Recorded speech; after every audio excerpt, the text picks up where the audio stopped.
The bass pulsed through the floorboards, vibrating up my tired legs as I slid the thin straps of my heels around my ankles. Every night, the same ritual, the same knot in my stomach, the same prayer that tonight's tips would be enough. 5 minutes, Lily, Margot called through the thin door of the cramped dressing room, her voice raspy from years of cigarettes and late nights. Coming, I answered, my voice steadier than I felt. The mirror before me reflected a woman I barely recognized anymore. Glitter dusted across collarbones, too prominent after months of skipping meals so my daughter could eat. Dark circles beneath eyes I'd rimmed with liner to look sultry, rather than exhausted. My fingers trembled slightly as I applied another coat of lip gloss, the sticky sweetness of artificial cherry filling my nostrils. My phone buzzed on the makeup counter. Mrs. Patel, my elderly neighbor who watched Zoe when I worked nights. She's sleeping now. Fever's down. Don't worry. I closed my eyes, feeling the momentary relief wash over me. 3 nights of barely any sleep, holding my 10-month-old as she burned with fever, crying in pain from an ear infection we couldn't afford the medicine for until my last shift's tips came through. The prescription had nearly emptied my wallet again, leaving barely enough for formula to last the week. The club's smoke and cheap perfume clung to my skin, no matter how much I scrubbed in our apartment's temperamental shower. I'd come to think of it as the scent of desperation, sweet and acrid all at once, like overripe fruit beginning to rot. I tucked my phone away and stood, adjusting the sparkly lingerie that revealed far more than it concealed. Once, I would have died of embarrassment. Now, it was just fabric, just a means to an end. Dance. Smile, collect tips, buy formula, repeat. The narrow hallway led to the side of the stage, where shadows concealed the worst of the club's grime. The Velvet Slipper was hardly the high-end establishment the name suggested, just another dive on the wrong side of town, where men came to drink away their problems while creating new ones for women like me. Big crowd tonight, Margot murmured, passing me a shot of something clear and burning. Some VIPs in the back room. Management says give them special attention. She winked. The gesture somehow both motherly and sad, coming from a woman who'd been doing this job since before I was born. I tossed back the alcohol, welcoming the momentary burn. VIPs at the Slipper? What? Did someone famous run out of gas in the neighborhood? My attempt at humor fell flat, edged with the bitterness I couldn't quite keep contained anymore. Not famous. Dangerous. Margot's voice dropped. Boss is here, the real one, not just the manager. Never seen the owner before, I said absently, adjusting my top. In the 6 months I'd been dancing here, I'd only ever dealt with Tony, the floor manager whose hands wandered too much, and whose breath always smelled of cheap bourbon. Keep it that way, honey, she said, suddenly serious. Men like him don't notice girls like us unless we make trouble, and trust me, you don't want that kind of attention. The DJ's voice boomed through the speakers, announcing my stage name, and I had no time to ask what she meant. The familiar music started, the song I'd selected months ago, because I could move to it without thinking, allowing my mind to drift far away from this place, these men, this life. I stepped onto the stage, momentarily blind in the harsh spotlight. The crowd was indeed larger than usual for a Wednesday night. Through the haze of cigarette smoke and colored lights, I began my routine, my body moving on autopilot, while my thoughts circled around the same worn track they always did, the calculations of rent due, formula needed, electricity bills marked final notice. The faces in the darkness blurred together as I danced, until suddenly, something shifted in the atmosphere. Like a current of cold air cutting through the stuffy heat of the club, I felt rather than saw a presence enter the room. The energy changed. Conversations halted. Even the bartenders moved with increased efficiency. That's when I saw him. He sat in the darkest corner of the VIP section, partially obscured by what I could only describe as henchmen, large men in expensive suits, who didn't quite fit in the seedy surroundings. But it was the man between them who drew my eye like a magnet. Even seated, I could tell he was tall. His suit wasn't off the rack like the others that came through these doors, but something tailored to fit broad shoulders and a lean frame. Dark hair, styled with precision. Strong jaw, clean-shaven, but it was his eyes that made me miss a beat in my routine. Dark, intent, watching me with an expression I couldn't read. Not lust, not amusement, something calculating. I forced myself to look away, to continue my dance as though I hadn't noticed him. But I felt his gaze tracking my every move, raising goosebumps along my skin despite the heat. When my set ended, I collected the scattered bills from the stage, careful to maintain my smile until I was safely in the shadows again. Margot appeared at my elbow, her expression tense.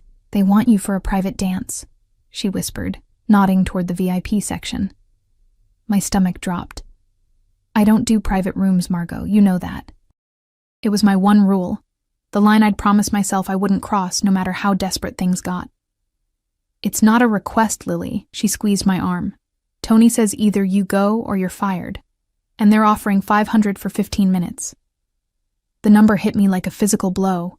$500, 2 months of formula, the overdue electric bill, maybe even enough left to finally take Zoe to a proper doctor instead of the free clinic with its endless waits. "Just dancing?" I asked, my voice small. Margot nodded. "Boss doesn't let that kind of thing happen here. Whatever else he is, he keeps it clean that way." 15 minutes. I could do anything for 15 minutes. I followed Margot through the crowd, acutely aware of the eyes following our progress. The VIP section was cordoned off with velvet ropes that had seen better days, guarded by a mountain of a man who moved aside without a word. Up close, the man was even more intimidating. He didn't look at me directly as I approached, instead finishing some conversation with one of his associates in a language I didn't recognize.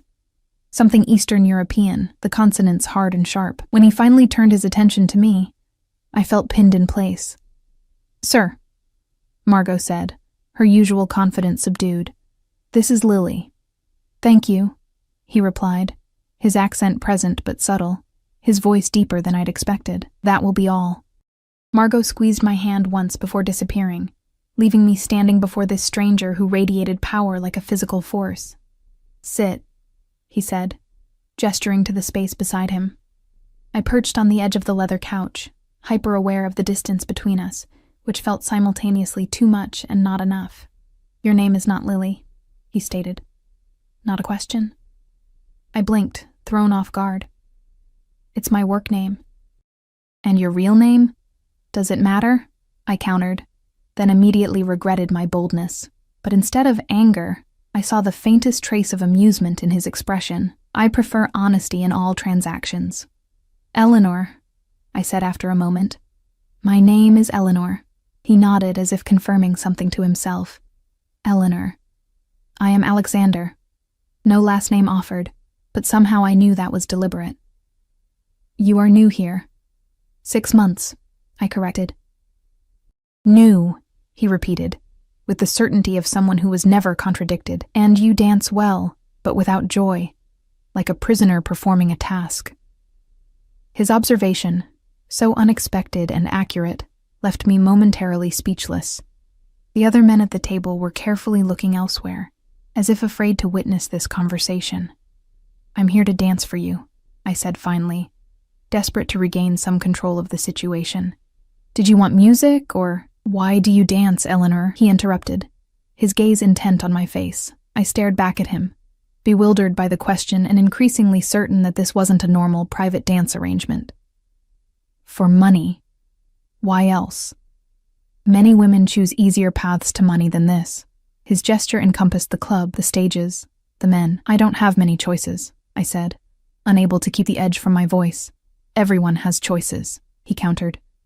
"You have chosen this one." I want to know why. Some reckless impulse made me reach for my phone, pulling up the photo I kept on my home screen. Zoe, smiling up at the camera, her few baby teeth visible, her eyes crinkling with delight. I turned the screen toward him. "This is why," I said. "Her formula costs more than I used to make in a week at the diner. The antibiotics for her ear infections cost more than our rent. I have choices, sure. I choose for her to eat. I choose for her to have medicine. I choose for her to have a roof over her head." I expected him to dismiss my answer, to become impatient with my lack of cooperation. Instead, he took the phone from my hand, studying the image with an intensity that made me nervous. "Her father?" he asked, still looking at the photo. Not in the picture, I said flatly, the familiar anger flaring. Left when he found out I was pregnant. Cleaned out our account on his way out. Alexander handed back the phone, his expression darkening. Men who abandon their children deserve a special kind of punishment. Something in his tone sent a chill down my spine, like he wasn't speaking theoretically. I tucked the phone away, increasingly confused by this encounter. I don't understand what you want from me, I admitted. A conversation. For now. He leaned back slightly. You work hard, Eleanor. Dancing here. Caring for your daughter. Alone. It wasn't a question, but I nodded anyway. How much does this place pay you? I shifted uncomfortably. Depends on the night. Tips mostly. Not enough, he stated. Not for what it costs you. I didn't know how to respond to that. He was right. But what did it matter? It wasn't like I had better options waiting. Alexander reached inside his jacket and I tensed instinctively, but he withdrew only a business card, plain white with a phone number embossed in black. No name. No company. I have a proposition for you, he said, holding out the card. My heart rate accelerated. I'd heard stories from other dancers about propositions from wealthy men. Despite Margot's assurances, I prepared to leave, to risk losing this job rather than agree to whatever he was suggesting. Not what you're thinking, Alexander added, reading my expression. I need someone to manage a property of mine. An apartment building. The current manager is unsatisfactory. The position includes an apartment in the building, 2 bedrooms, secure entry, good neighborhood. I stared at him, certain this was some kind of elaborate joke. You want me to manage a building? I don't have any experience with that. You have experience surviving. That requires more intelligence and determination than managing rent payments and maintenance calls. He continued to hold out the card. The salary is 3 times what you make here. More with bonuses for full occupancy. Why would you offer this to me? I asked, suspicious of kindness that seemed too good to be true. Nothing in my life had prepared me to trust sudden generosity, especially from a man like him. I have my reasons, he replied, offering nothing more. Take the card. Call tomorrow if you're interested. Or don't. He shrugged. The choice, as always, is yours. I hesitated, then took the card, the thick paper expensive between my fingers. Our 15 minutes are nearly up, he said, checking a watch that probably cost more than my yearly income. You should return to work before your manager becomes suspicious. I stood, still clutching the card, feeling as though I'd entered some alternate reality where dangerous-looking men offered life-changing jobs to desperate single mothers. Thank you for the dance, Eleanor, Alexander said, though I hadn't danced at all. As I turned to leave, one of his men pressed an envelope into my hand. I opened it later in the dressing room to find not $500, but $2,000 in crisp $100 bills, and underneath the money, a note in elegant handwriting for the medicine your daughter needs. I sat heavily on the rickety stool before the mirror, staring at the envelope, the money, the card with its single phone number. My hands were shaking. How did he know about her medicine? I had mentioned antibiotics, but not that I couldn't afford the full course the doctor had prescribed, settling instead for the 3-day supply that the free clinic could provide. Outside, the music thumped on, calling me back to the stage, to the life I'd been living. But the card in my hand whispered of something else. An opportunity or a trap. I couldn't be sure which. What I didn't know then, as I carefully tucked both the money and the card into my bag, was that Alexander Volkov didn't just own the building he wanted me to manage. He owned the Velvet Slipper. He owned the block it sat on. And in the coming days, I would discover that he intended to own me as well. Not as a possession to be discarded, but as something infinitely more dangerous. A woman to be protected at all costs. A woman who had accidentally caught the eye of the most powerful man in the city. A man whose enemies were about to become mine. Block 2. I didn't call the number the next day, or the day after. Instead, I used the money to buy the full course of antibiotics for Zoe, to stock up on formula, diapers, and to pay 2 months of rent in advance. For the first time since her birth, I felt like I could breathe, if only for a moment. Mrs. Patel noticed the change immediately. "Your eyes have light today," she said, as she rocked Zoe gently in our tiny kitchen while I prepared her bottle. "Good night at work?" I hesitated, unsure how to explain. "Something like that. You're too young to look so tired all the time," she continued, her accent thickening as it always did when she spoke from the heart. "Pretty girl like you should be smiling more." Zoe gurgled happily, reaching for the old woman's glasses, her fever gone, her ear infection clearing. The relief of seeing my daughter healthy again overshadowed my lingering unease about Alexander's offer. "Someone offered me a different job," I admitted, testing the words aloud. "Better pay, better hours." Mrs. Patel's eyes lit up. "You take it. What job?" "Managing an apartment building, but—" I shook my head. "It feels too good to be true. And the man who offered it— Man? Her expression grew knowing in a way that made me blush. "Handsome man?" Despite everything, I laughed. "That's not the point, Mrs. Patel." "Always the point, Beta," she replied, using the affectionate Hindi term she'd called me since I moved in. "Handsome man with good job offer. What is problem?" The problem was that every instinct told me Alexander was dangerous. The way the club had shifted when he entered. The deference of his men.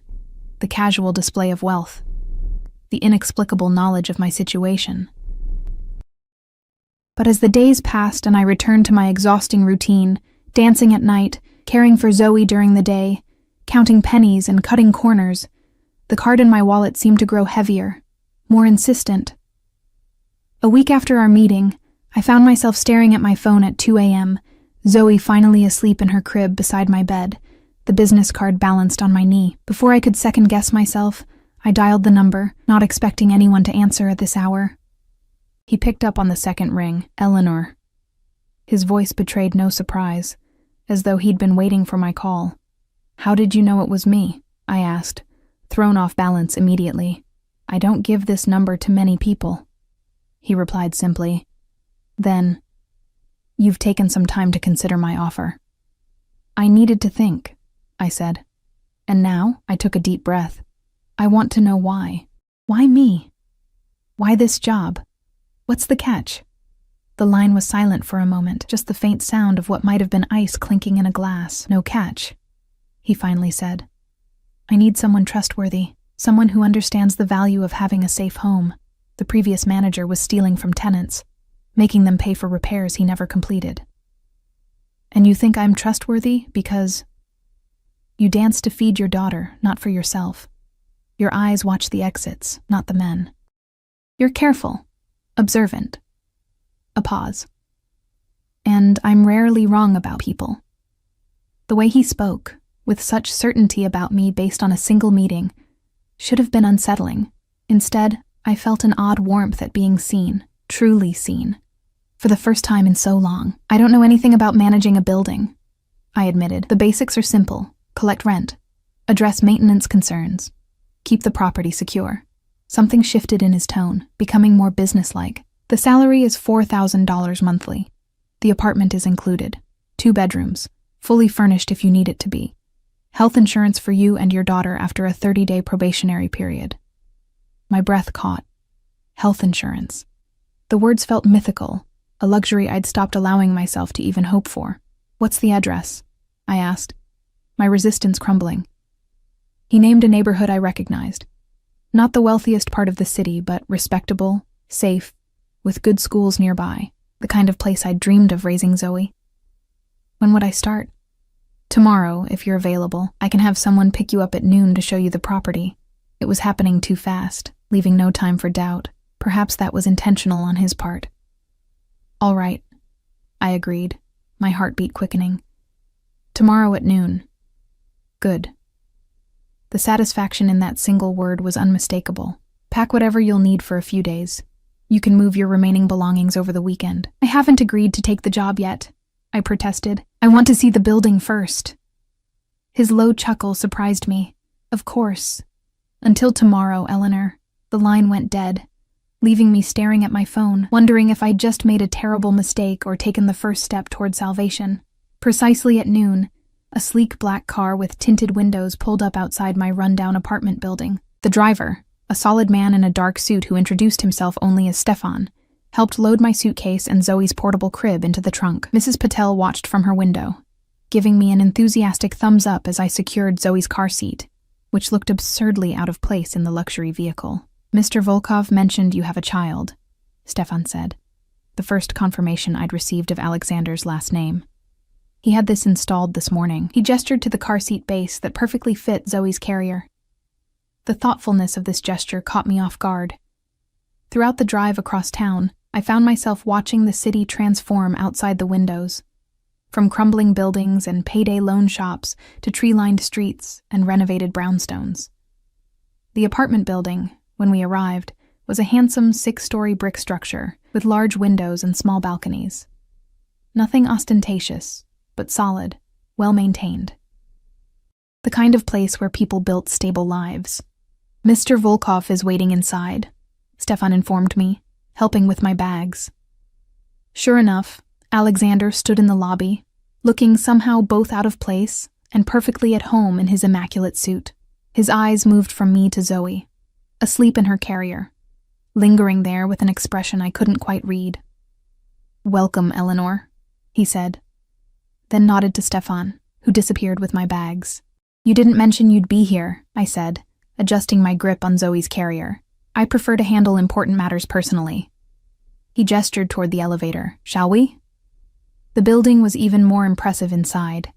Clean hallways, fresh paint, good lighting. As Alexander gave me a tour, explaining the responsibilities of the position, I struggled to find the catch, the hidden drawback that would make this opportunity less miraculous than it appeared. "The manager's apartment is on the 2nd floor," he explained, unlocking a door at the end of a hallway. "I thought you might prefer being closer to the ground level with a small child." The apartment that awaited us was nothing short of perfect.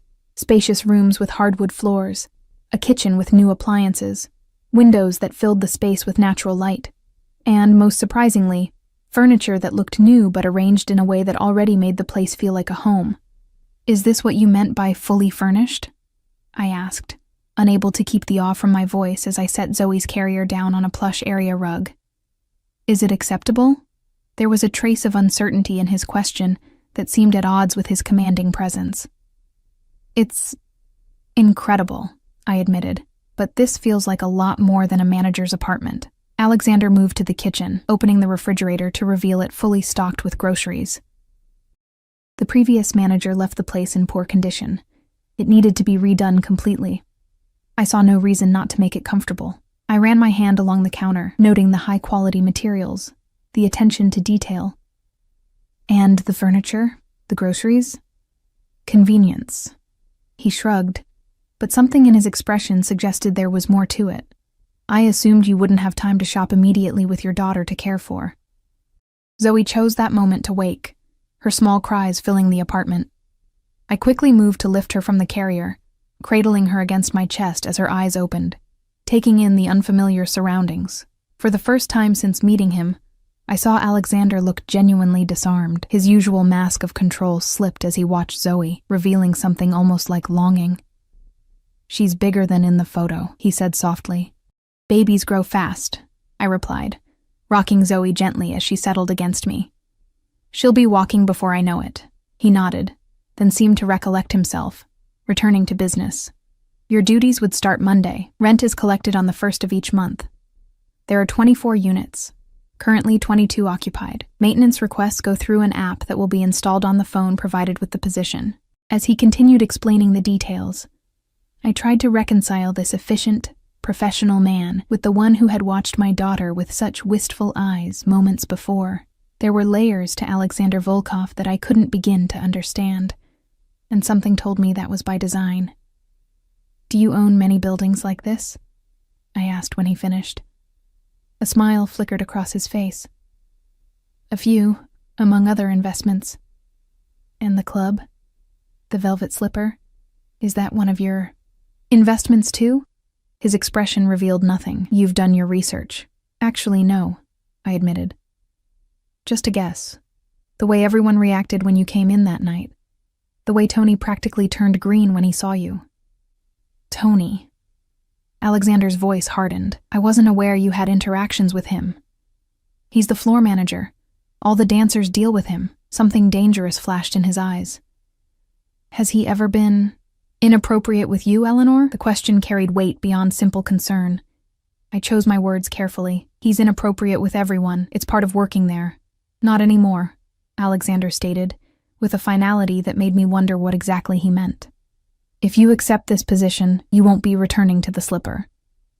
The implied condition hung in the air between us. Is that a requirement of the job, that I quit dancing? It would be inadvisable for my building manager to work in one of my other establishments, particularly that one. So he did own the club. The confirmation should have surprised me more than it did.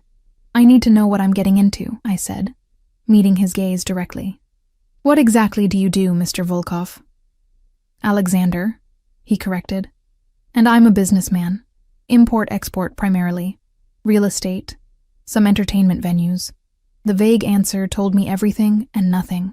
What kind of businessman inspired the fear I'd seen in people's eyes at the club? What kind of businessman carried the subtle threat of violence in his very presence?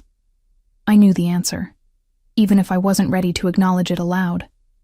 And this job offer? I pressed. Is it really just because you need a trustworthy manager? He studied me for a long moment, as if deciding how much truth to offer. Let's say I recognize potential when I see it, and I prefer to nurture what interests me.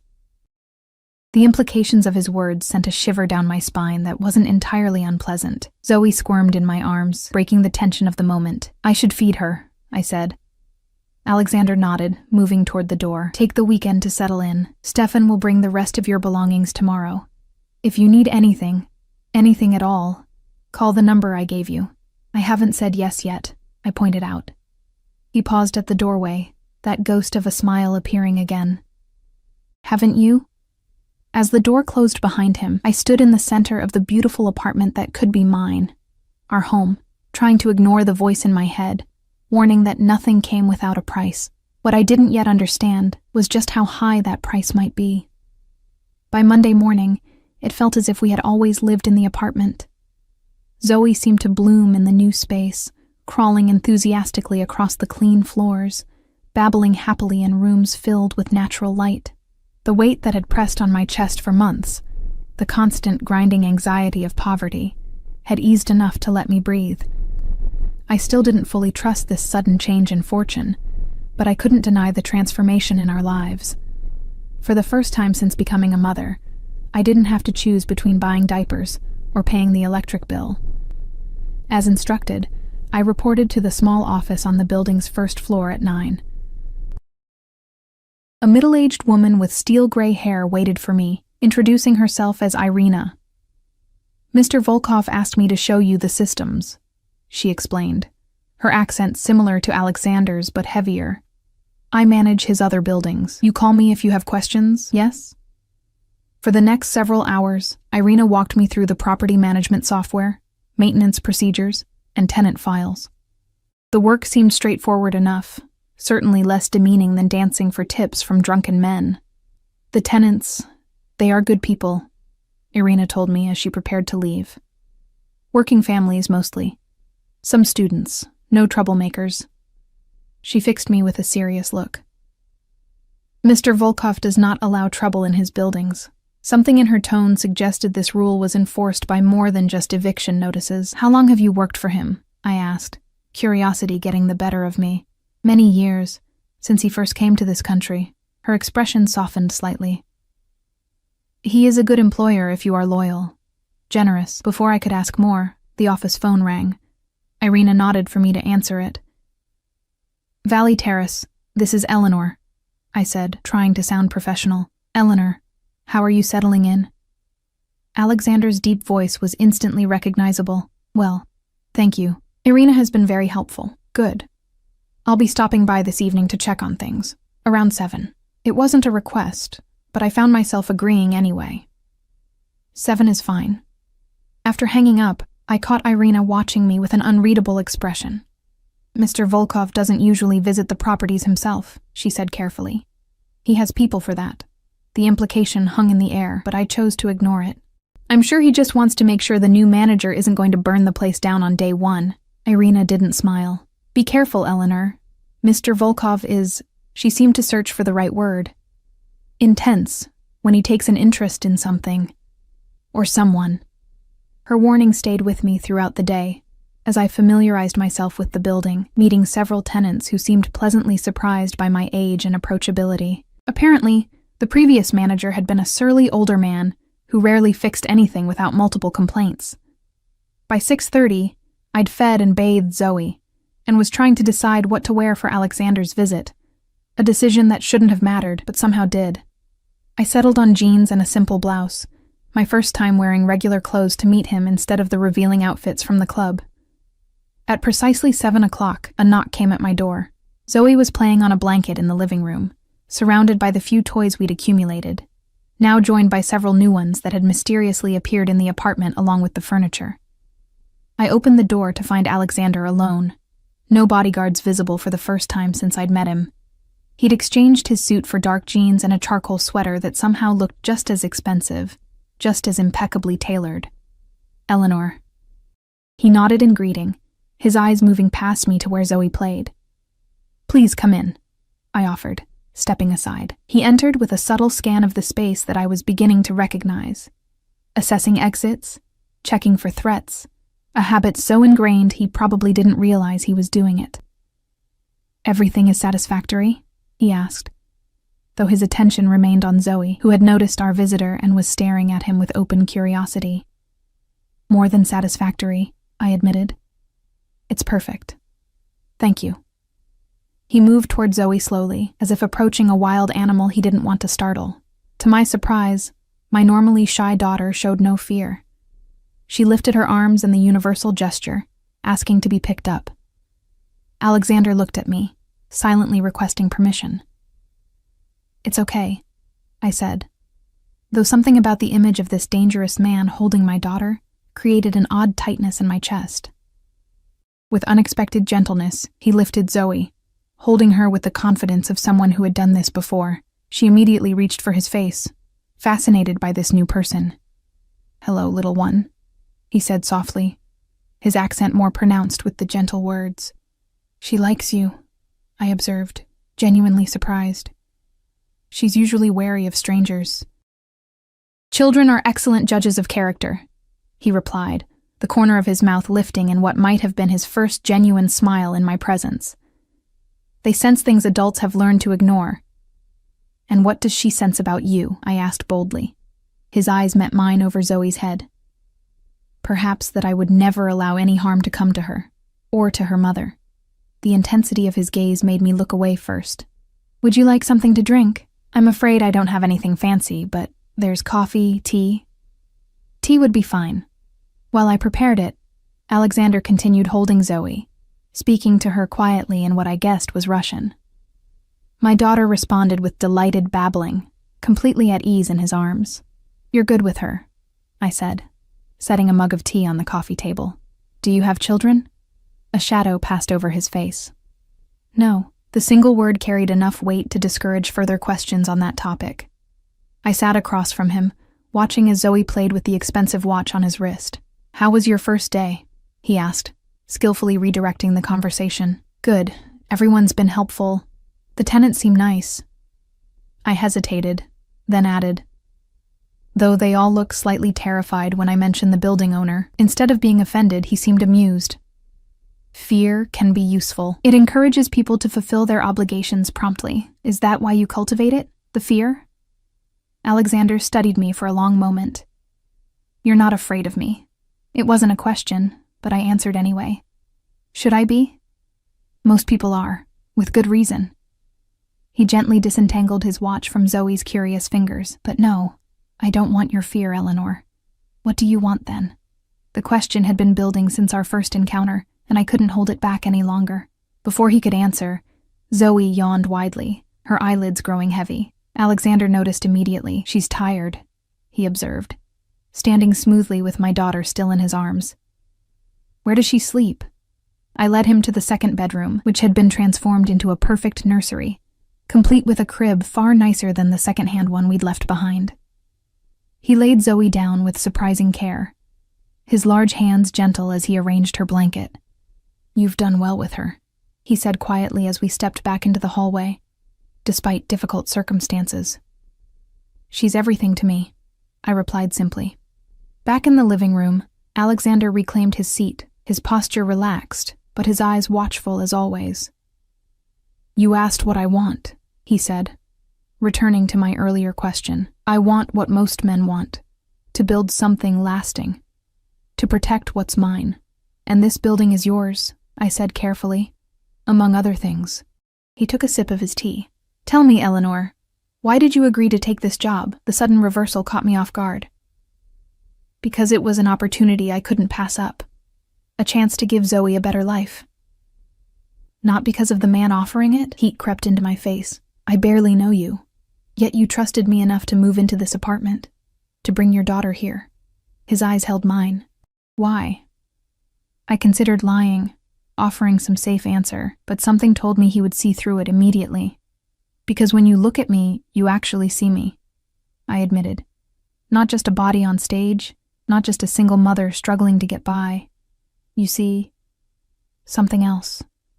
I see everything, he confirmed, his voice lowering. Your strength, your determination, the fierce love you have for your child. He leaned forward slightly. And I see the woman you could become if you weren't constantly fighting just to survive. His words resonated with something deep inside me, a part of myself I'd nearly forgotten existed during the brutal months since Zoe's father had abandoned us. Before exhaustion and desperation had hollowed me out. Why does that matter to you? I asked, barely above a whisper. Because rare things should be treasured, he answered, with a simplicity that belied the weight of his words. Nurtured. Protected. The air between us seemed to thicken, charged with something I wasn't ready to name. Alexander broke the tension first, standing abruptly. It's getting late. I should go. I walked him to the door, suddenly reluctant to see him leave despite my lingering wariness. If you need anything, he began. I'll call, I finished for him. He nodded, hesitating at the threshold. There will be a car waiting for you tomorrow morning if you wish to retrieve anything else from your old apartment. Thank you, I said, though I had no intention of returning to that place of bad memories. He reached out then, his hand brushing a strand of hair from my face, with a gentleness that contrasted sharply with the power I knew those hands contained. Good night, Eleanor. Long after he left, I could still feel the ghost of his touch on my skin. The next few weeks settled into an unexpected rhythm. Managing the building was straightforward work, and for the first time since Zoe's birth, I had regular hours, a stable income, and the luxury of actually being present for my daughter's daily milestones. I saw Alexander only occasionally, brief visits that were ostensibly about building matters, but always seemed to end with him spending time with Zoe, who had developed an inexplicable attachment to him. Each time, the air between us grew heavier with unspoken tension, with possibilities neither of us acknowledged aloud. It was during this lull of normality that the past I'd been trying to outrun finally caught up with me. I was in the small park across from the building, pushing Zoe on the infant swing, when a familiar voice froze me in place. Well, look who it is. Playing mommy in the sunshine now, huh? I turned to find Tony, the floor manager from the Velvet Slipper, leaning against a nearby tree. His usual sleazy smile was gone, replaced by something harder, angrier. What are you doing here, Tony? I asked, instinctively moving to stand between him and Zoe. Funny thing happened after you disappeared, he said, taking a step closer. Boss came in, fired me on the spot. No explanation, no warning, just threw me out like garbage. My pulse quickened. That has nothing to do with me, he laughed, the sound sharp and ugly. Bullshit. You spend 15 minutes in VIP with him and suddenly you're gone and I'm out on my ass? I'm not stupid, Eleanor. I don't know what you're talking about, I insisted, reaching to lift Zoe from the swing. I need to get back to work. Tony's hand shot out, gripping my arm. Not so fast. I want to know what you told him about me. Let go of me, I said, keeping my voice level despite the fear crawling up my spine. You think you're special? You're just his latest toy. Tony's fingers dug deeper. He'll get bored, just like all the others. And then where will you be? Back to taking your clothes off for dollar bills? Before I could respond, a shadow fell over us. Stefan, Alexander's driver, stood there, his expression murderous as he took in Tony's hand on my arm. "Is there a problem here?" he asked, his voice deceptively calm. Tony released me immediately, taking a step back. "Just catching up with an old friend," he said, his bravado faltering. "Ms. Eleanor, Mr. Volkov is waiting for you and the little one," Stefan said, not acknowledging Tony's words. "I'll escort you back to the building." The color drained from Tony's face at the mention of Alexander's name. "Volkov? You're with Volkov?" The genuine fear in his eyes confirmed what I had suspected, but tried to ignore. Whoever Alexander was, whatever he did, it was enough to terrify a man like Tony into retreat. "This isn't over," Tony muttered, before turning to walk quickly away. Stefan watched him go, then turned to me. "Are you all right, Ms. Eleanor?" "Yes," I said, although my racing heart suggested otherwise. "How did you know I was here, Mr. Volkov has asked that you and your daughter be looked after," he replied simply, "especially when you leave the building." The implication that I was being watched should have disturbed me. Instead, I felt a confusing mixture of relief and apprehension as I followed Stefan back to the apartment building, Zoe babbling happily in my arms, oblivious to what had just transpired. What exactly had I gotten myself into? And more importantly, was there any way out if I wanted one? I didn't tell Alexander about Tony's appearance at the park. Something held me back, perhaps the fear that his reaction would confirm exactly what kind of man he was.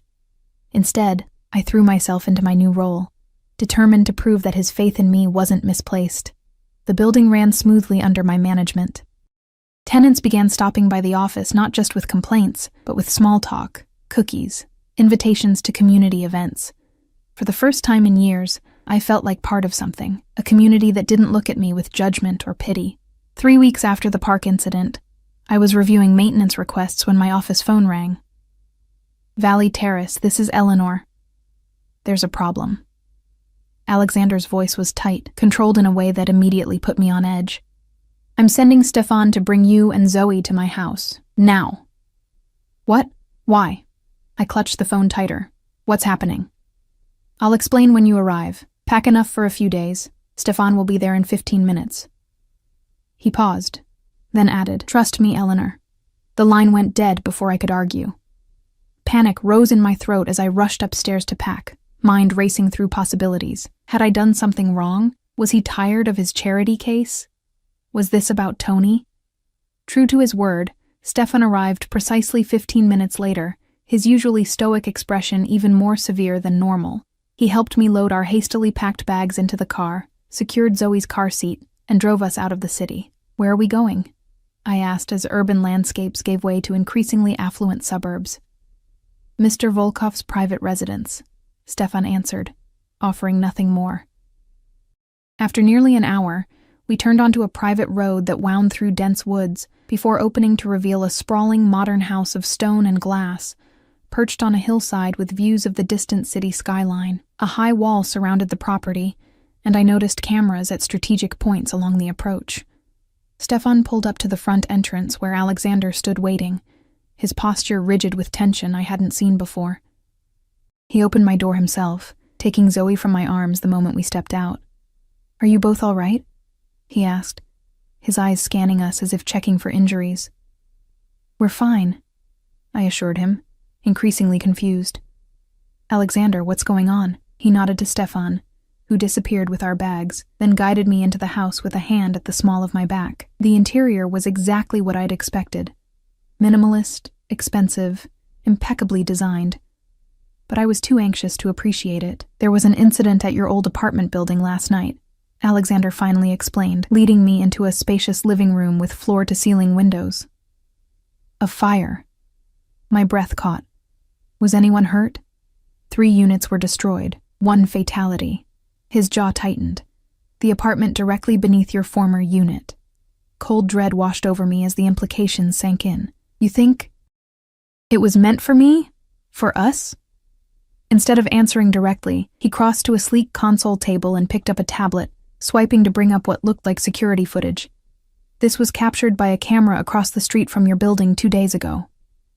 He handed me the tablet, and I watched as Tony spoke with 2 men I didn't recognize in the alley beside my old apartment building. The conversation appeared heated, with Tony gesturing angrily while pointing up toward what would have been my window. "Tony," I whispered. "But why would he—" "Because he believes you're the reason he lost his position," Alexander said, his voice dangerously quiet.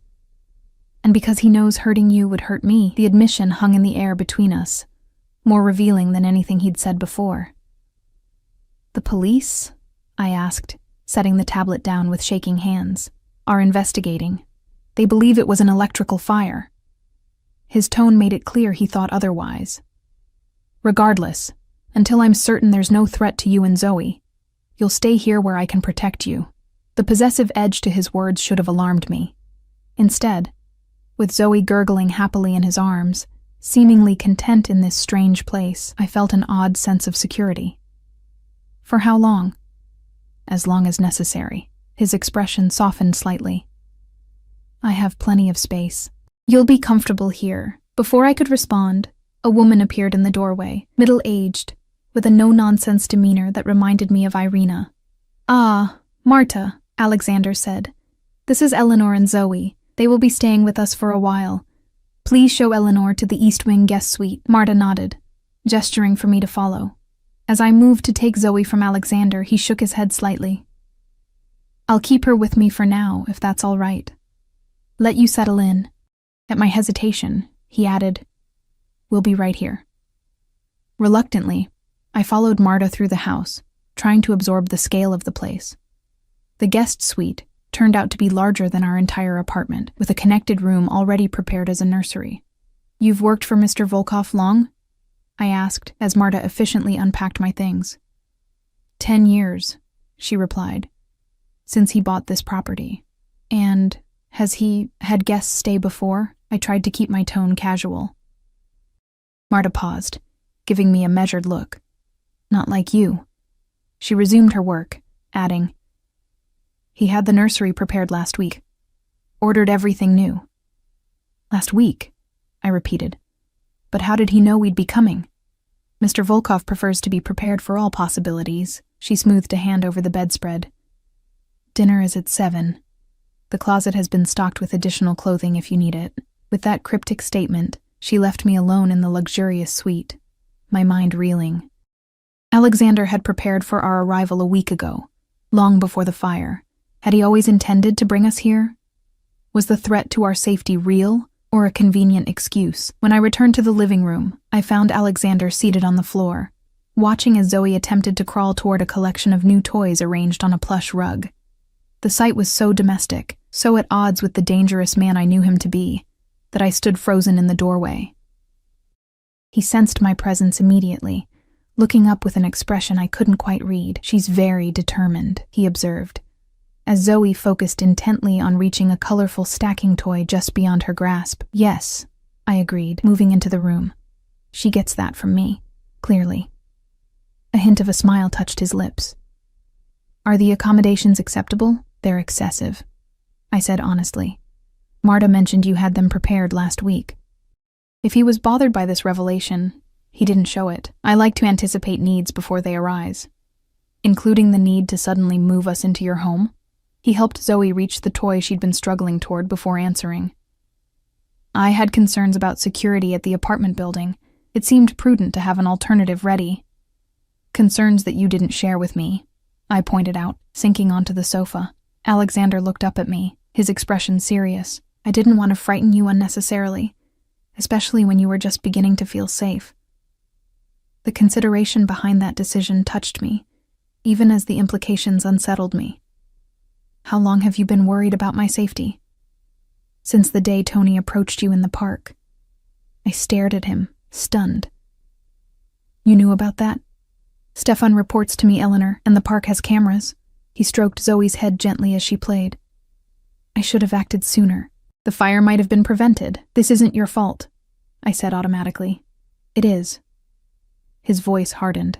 "Your connection to me put you at risk. I should have anticipated Tony's resentment would lead to retaliation." "My connection to you," I repeated, testing the words. "What exactly is that connection, Alexander? You've given me a job, a home, protection, but I still don't understand why. What am I to you?" He was quiet for so long I thought he might not answer. When he finally spoke, his voice was different, lacking its usual control, almost vulnerable. From the moment I saw you on that stage, watching over the room instead of seeking attention, I recognized something in you that called to me. He kept his eyes on Zoe as he spoke. A strength beneath the vulnerability, a fierce protectiveness, a refusal to be broken by circumstances. He looked up then, his gaze intense. You remind me of my mother. Whatever I'd expected, it wasn't this. Your mother? She was like you, determined to protect her child at any cost, working multiple jobs after my father was killed, keeping us housed and fed through sheer will. Something dark flashed across his face. Until she couldn't anymore. The pain in his voice was raw, surprising me with its honesty. What happened to her? She trusted the wrong man, someone who offered help, protection. His hands clenched briefly. It was a lie. He wanted to use her connections to my father's former associates. When she refused to cooperate, he didn't finish the sentence, but he didn't need to. I'm sorry, I whispered. I was 14, too young to protect her, but old enough to understand what happened. He looked directly at me, old enough to swear it would never happen again to anyone under my protection. The weight of his past, the explanation for his protective instincts, settled over me. It explained so much. His interest in Zoe and me, his immediate offer of help, the security measures. So I'm a charity case? Someone you're helping because you couldn't help your mother? I tried to keep the hurt from my voice. No. Alexander moved in one fluid motion from the floor to sit beside me on the sofa, close enough that I could feel the heat radiating from his body. You were never charity, Eleanor. You were a revelation. His hand reached for mine, enveloping it completely. I've built my life around power, control, security, necessary protections in my world. But watching you that first night, dancing not for yourself but for her. He nodded toward Zoe. I saw something I'd forgotten existed. Pure, selfless love. My heart thundered in my chest as he continued, his voice dropping lower. You made me want things I'd denied myself for years. A family. A woman who sees me as a man, not just what I can provide or the fear I can inspire. His thumb traced patterns on my palm. I know what people call me, what they believe me to be. Much of it is true. I won't pretend otherwise. A mafia boss, I said softly, finally speaking aloud what I'd suspected from the beginning. He inclined his head slightly, neither confirming nor denying. My world is dangerous, Eleanor.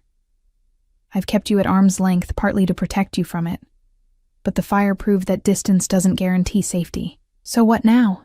I asked, acutely aware of his hand still holding mine, of Zoe playing contentedly on his floor, of the growing certainty that my life had irrevocably shifted course the moment I met this man. Now you stay here, where I can ensure your safety until the threat is eliminated. The clinical way he spoke those final words sent a chill through me, and after that, Alexander's eyes held mine. That depends on you, on what you want.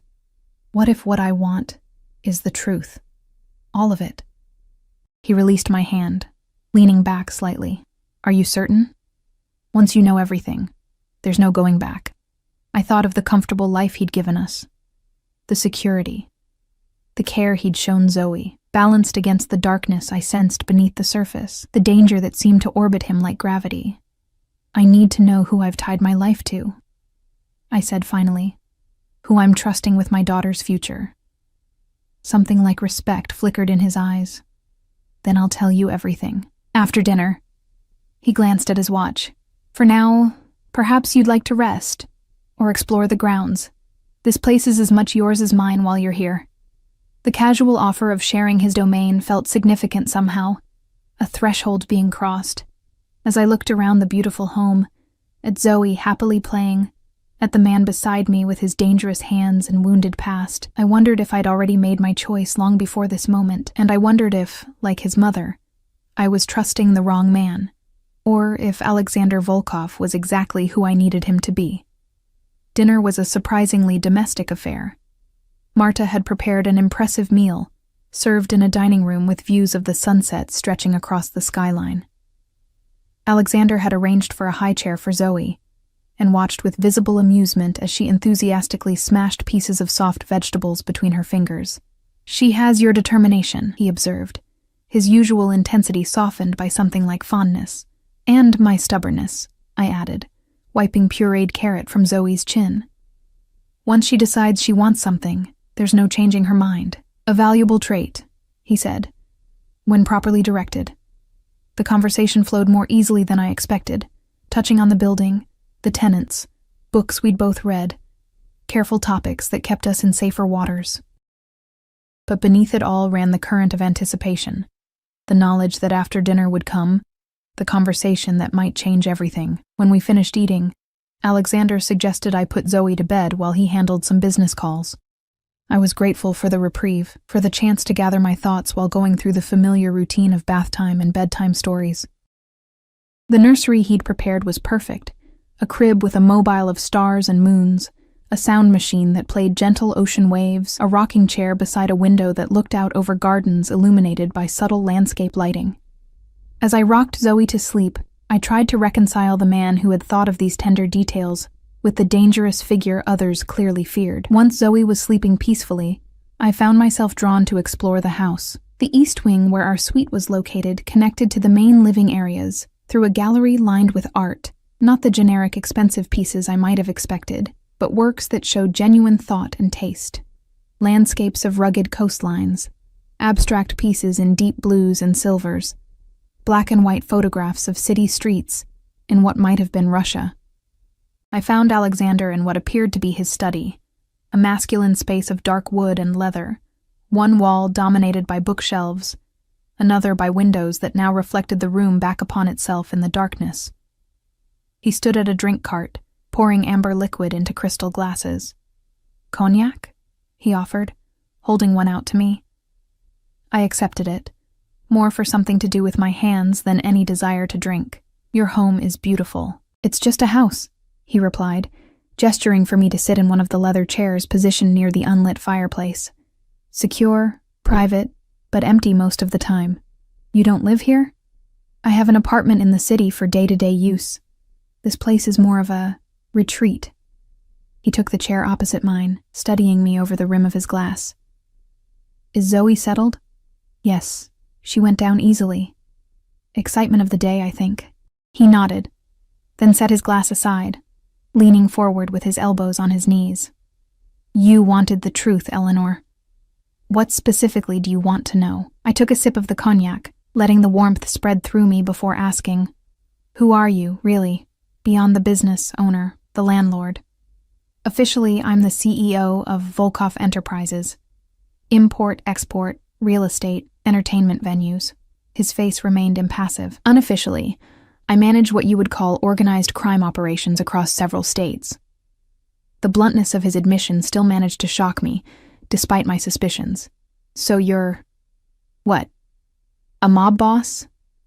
A ghost of a smile touched his lips. "That term has certain theatrical connotations, but essentially, yes. I control territories, businesses, and people. I enforce rules that exist outside conventional law. I protect what's mine." "And the velvet slipper? That's one of your businesses?" "One of many. A legitimate enterprise on paper, useful for other purposes in practice. Like money laundering, I guessed." He inclined his head slightly. "Among other things." "And the apartment building? Is that just another front?" "No." His answer came quickly, definitively. "The building is a legitimate investment, clean, as are several of my other properties." I took another sip of the cognac, needing its burn. "So the job you offered me, was that real?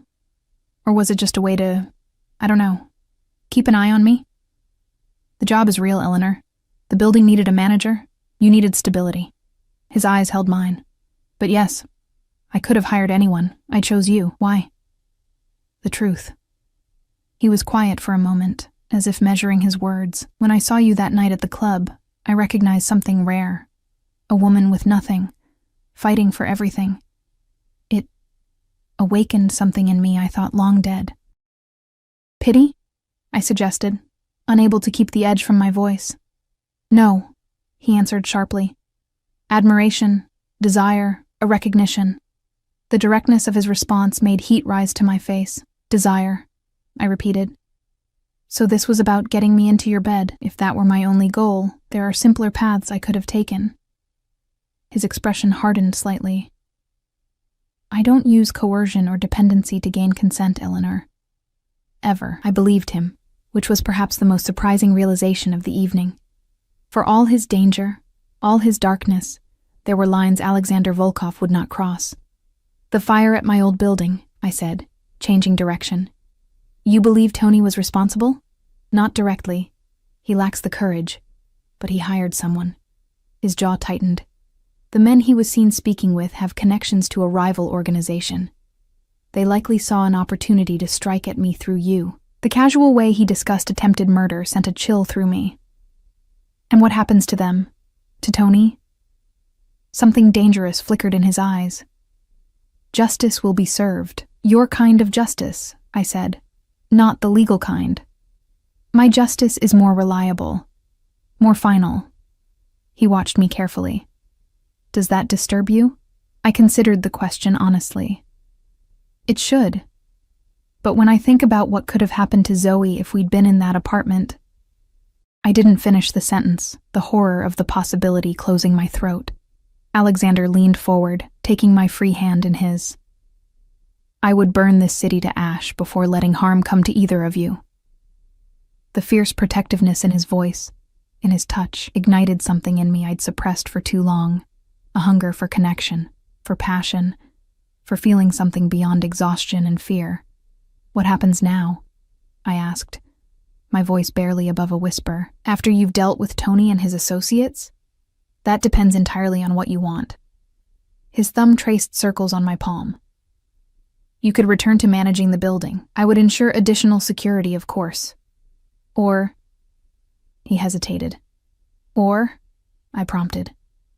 Or you could stay here, with me. His eyes, usually so controlled, revealed a vulnerability I hadn't seen before. Not as an employee or a protected asset, but as my partner. My breath caught. Your partner in what way? In every way, he answered simply. I want you by my side, Eleanor, you and Zoe. As your... what? Girlfriend? Mistress? As my wife, he stated, the words hanging in the air between us. If that's what you want. I pulled my hand away, standing abruptly. The proposal, if that's what it was, felt too sudden, too overwhelming. You barely know me. I know enough, he countered, rising to face me. I know your strength, your loyalty, your fierce heart. The rest we would discover together. And your world, the danger, the violence. You expect me to bring my daughter into that? I expect you to allow me to protect both of you, with every resource at my disposal. He stepped closer, his presence enveloping me. I won't pretend there aren't risks. But there are risks in poverty too, in vulnerability. At least with me, you would never face them alone again. The truth of his words struck deep. I had spent so long fighting alone, carrying the weight of Zoe's future on my shoulders, that the prospect of sharing that burden was both terrifying and tempting beyond measure. I need time, I whispered. This is a lot to process. Of course, he agreed, though I could sense his restraint, the effort it took for him not to press further. Take all the time you need. You're safe here regardless of your decision. We stood in silence for a moment, the air between us charged with possibility, with unspoken desires. May I show you something? He asked suddenly. Curious despite my emotional turmoil, I nodded. He took my hand again, leading me through the house to a room I hadn't seen before, a small library with walls of books and a single photograph prominently displayed on the desk. It showed a beautiful woman with dark hair and striking eyes, holding a young boy who couldn't have been more than 5 or 6. Both were smiling, though there was a weariness around the woman's eyes that spoke of hardship. Your mother, I guessed. Yes, Alexander confirmed, his voice softened by memory, the last photo taken before things became difficult. I studied the image, seeing the echoes of the boy and the man beside me. You have her eyes, and her stubbornness, according to my father. A ghost of a smile crossed his lips. She would have liked you, I think. She valued courage above all else. The intimacy of him sharing this piece of his past wasn't lost on me. This was Alexander offering not just protection or passion, but himself, his history, his wounds, his heart. When I lost her, he continued quietly, I lost the only person who saw me as more than just the son of a powerful man, who believed I could be better than the world I was born into. His eyes met mine. Until I saw you, dancing for your daughter's future, I never thought I'd find that kind of love again. His honesty stripped me bare, leaving nowhere to hide from my own feelings. The attraction I'd felt from the beginning had deepened into something more complex, more frightening in its intensity. I should get some rest, I said, overwhelmed by the emotions coursing through me. He nodded, accepting my retreat without challenge. Of course. Good night, Eleanor. As I turned to leave, some impulse made me stop at the doorway and look back at him, this dangerous, complicated man who had upended my world so completely. Alexander, I said softly, thank you for saving us, for seeing me. Something shifted in his expression, a softening, a hope. Always, he promised. 3 days passed in a strange domesticity. Alexander worked from his home office, but made time to join us for meals, to sit with Zoe in the gardens, to show me the grounds of the estate.